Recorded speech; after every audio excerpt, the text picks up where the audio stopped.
If Xi Jinping really wanted this war to stop, he could pick up the phone, call Mr. Putin, and Mr. Putin, being the clear junior partner in that relationship, would probably listen to him because China does have a lot of leverage over Russia, especially in the Far East zones. You were in Odessa, I think, this week gone.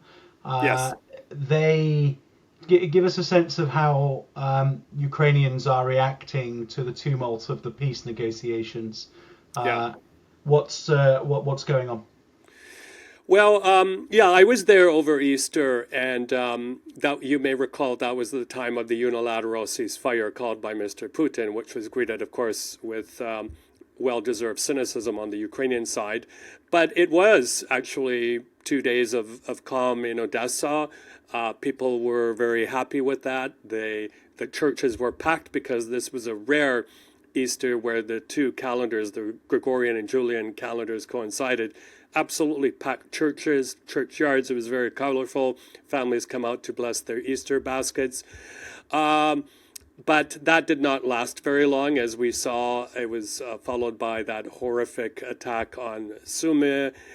We had another one, and then we also, things are moving so quickly, I almost forget when they happened. But yeah, in the past 48 hours, the huge attacks on Kiev, and then overnight in eastern Ukraine, there were some deaths and injuries too.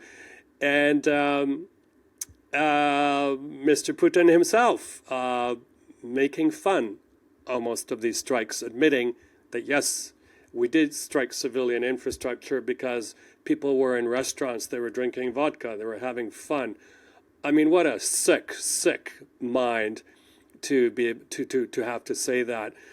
Now, you know, we did see over the past 24 hours as well, Mr. Trump on his social media feed telling Vladimir stop in capital letters, but he's not listening to Mr. Trump. I think Mr. Putin has a kind of two-pronged strategy. On the one hand, try to inflict as much pain as possible on the Ukrainians.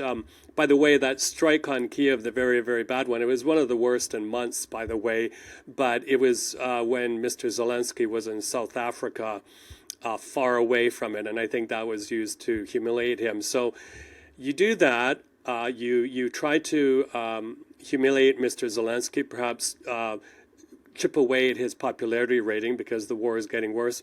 But then you also try to gain as much territory in the east. You try to expel the Ukrainians from that seized territory in Russia. But at the same time, you have another track policy where you try to extract as much concessions from the Americans as possible.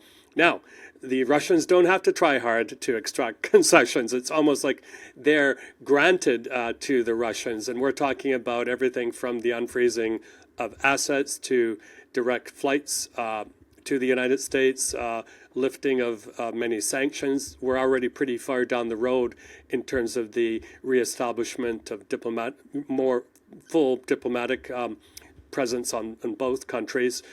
A lot that, again, the Russians don't have to ask for. And Mr. Witkov, Trump's ally, has, I think, now had his fourth conversation with Mr. Putin. And we don't know much of the details, but it does seem that we are, and a lot of Ukrainians I talk to feel this way, it does seem that we're headed towards, perhaps imminently, an agreement that will be presented to the Ukrainians that has been negotiated between the Trump side and the Russians that will be very tilted towards Russia. The Ukrainians are very, very afraid of that. So basically, we're talking about, we can't say international recognition of Crimea. I think we have to say American recognition of Crimea. We also are probably looking at a proposal that Ukraine drop its NATO bid. We're also looking at, this is a bit of the fuzzy part, but we do know that Mr. Putin would like to have the entire 4 oblasts that they partially control, namely Luhansk, Donetsk, Zaporizhia, and Kherson. These are especially that last point is something Mr. Zelensky could never sign up to, because that would relegate millions of Ukrainians with a stroke of a pen to living under Russian occupation. So the other thing, the rare earth minerals deal, that comes and goes, we're not so sure. But the big one, of course, too, is will the American Trump administration recommit themselves to providing security for the Ukrainians? Because, of course, in any sort of ceasefire deal, you need a security guarantor. And the Russians are well known for violating those things. And will America be there? Ukrainians are not very sure. Finally, on this point, James, I brought this up last night too. It was a very long conversation here in London, but I said that I think I think it's time for the Ukrainians to look for a different middleman. And, one of those might be Mr. Erdogan in Turkey. He has good relations, relatively good relations with Mr. Putin. The Turks have very, very deep ties, of course, in Ukraine, especially economic ones. And the Ukrainians can do business with them. They, after all, negotiated that Black Sea grain initiative deal. The Turks are concerned about Black Sea security.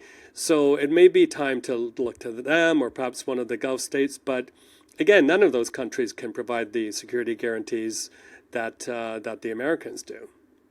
Yeah, I think that's a really good analysis. The thing that makes me despair when I hear things like yesterday where the attack goes in, Trump posts on social media, Vladimir, stop, brilliant.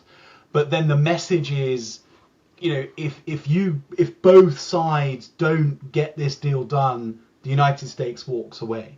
So there's no jeopardy for Russia to get the deal done, because if the United States walks away and stops supporting Ukraine, then Russia ends up in a completely ascendant position militarily, and will just achieve its goals in a military way. So I sometimes struggle to see the strategy in what the Trump administration are doing, but then people are quick to tell me that there is none. That Witkov is pursuing something that is very much in the American interest rather than seeking to deliver a fair peace. Yeah, if I may, sorry to interrupt. There is I can't call it a wild card, but one other option Mr. Zelensky has, but it's a very controversial one. Should American security be reduced, and that would be to call for full mobilization. This has been a criticism, I think, that is spreading of the Zelensky administration, not only from the Trump side, but why are so many young, able-bodied men in Michael Bociurkiw's videos? We can see them, lounging on the beach or working out at these outdoor gyms.